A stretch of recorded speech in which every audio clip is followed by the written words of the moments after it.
give you my email at the end, but my name is Chris White, so all of you have the same account as I do, so if you just put Chris.White in, it'll send it to me. And I work at Sun Valley Middle School. I teach social studies for 7th and 8th grade currently. The reason that I had you start with this is because well, 2 years ago, I could not have named probably more than 10. And I was teaching social studies. Now I can do them all, as can all of my current 7th graders and all of my 7th graders from last year. Most of my 7th graders from last year. They can name, in about a minute, all of the nations that are in North and South America and the Caribbean islands. And this is why. United States, Canada, Mexico, Panama, Haiti, Jamaica, Peru, Republic, Dominican, Cuba, Caribbean, Greenland, El Salvador, too, Puerto Rico, Colombia, Venezuela, Honduras, Guyana, and still, Guatemala, Bolivia, then Argentina, and Ecuador, Chile, Brazil, Costa Rica, Belize, Nicaragua, Bermuda, Bahamas, Paraguay, Uruguay, Suriname, and French Guiana, Barbados, and Guam. Okay. Song. It actually goes through all of Europe, Africa, and Asia too, and gets most of, a good 90% of all the countries in the world. What I would like to do now is do exactly what I do with my students. In 7th grade, we sing this at the beginning and/or end of almost every class. But when we first start out, they learn it this way. I will sing a line. Hey, just find a place anywhere. I'll sing a line, and then you guys, you'll sing it back to me. Ready? United States, Canada, Mexico, Panama. United States, Canada, Mexico, Panama. Beautiful. Haiti, Jamaica, Peru. Haiti, Jamaica, Peru. Republic, Dominican, Cuba, Caribbean. Republic, Dominican, Cuba, Caribbean. Greenland, El Salvador, too. Greenland, El Salvador, too. Puerto Rico, Colombia, Venezuela. Puerto Rico, Colombia, Venezuela. Honduras, Guyana, and still. Honduras, Guyana, and still. Guatemala, Bolivia, then Argentina. Guatemala, Bolivia, then Argentina. And Ecuador, Chile, Brazil. And Ecuador, Chile, Brazil. Costa Rica, Belize, Nicaragua, Bermuda. Costa Rica, Belize, Nicaragua, Bermuda. Oh, impressive. Everybody gets tripped up on that. Bahamas, Tobago, San Juan. Bahamas, Tobago, San Juan. Paraguay, Uruguay, Suriname. Paraguay, Uruguay, Suriname. French Guiana, Barbados, and Guam. French Guiana, Barbados, and Guam. Very nice. Okay, now we're going to sing it all together. I'll play the guitar, and I'm going to drop out as much as possible because you guys did so well. There we go. United States, Canada, Mexico, Panama, Haiti, Jamaica, Peru. Republic, Dominican, Cuba, Caribbean. Greenland, El Salvador, too. Puerto Rico, Colombia, Venezuela. Honduras, Guyana, and still. Guatemala, Bolivia, then Argentina, and Ecuador, Chile, Brazil. Costa Rica, Belize, Nicaragua, Bermuda. Bahamas, Tobago, San Juan. Paraguay, Uruguay, Suriname. Guyana, Barbados, and Guam. Oh gosh. There are positives and negatives to this. I'm going to point out some of the negatives right now. I have been asked many, many times what country "and still" is. They had to reverse. Of Amstel. I knew it. They had to reverse, Republic Dominican for poetic license. Caribbean is not land; it's water, and San Juan is a city, not a country. But for the most part, a very effective teaching tool to learn all the nations in the world. And what's beneficial is that for the whole song, they're pretty much organized by the continents that they're on, for the most part.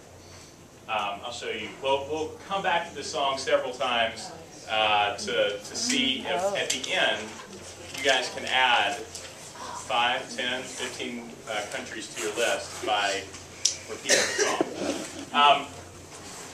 I came up with this idea not because I was planning on going into the schools and singing. I originally wasn't going to be a teacher. I was working in a bar at Jillian's, and you get tired of throwing the drunk people out at 2 a.m. So, although I did get to throw that guy from Dawson's Creek, Josh. Yeah, no, not him, the Josh one. Oh, Josh. Anyway, he said it was the nicest. Well, he said it afterwards, so I won't say it. All right. Anyway, what happened is I was teaching social studies at a 6th grade classroom, and they had to learn the preamble to the Constitution for Constitution Day if they were going to get a prize. Well, how am I going to teach them the Constitution, especially because we're not even covering it, we're doing ancient history.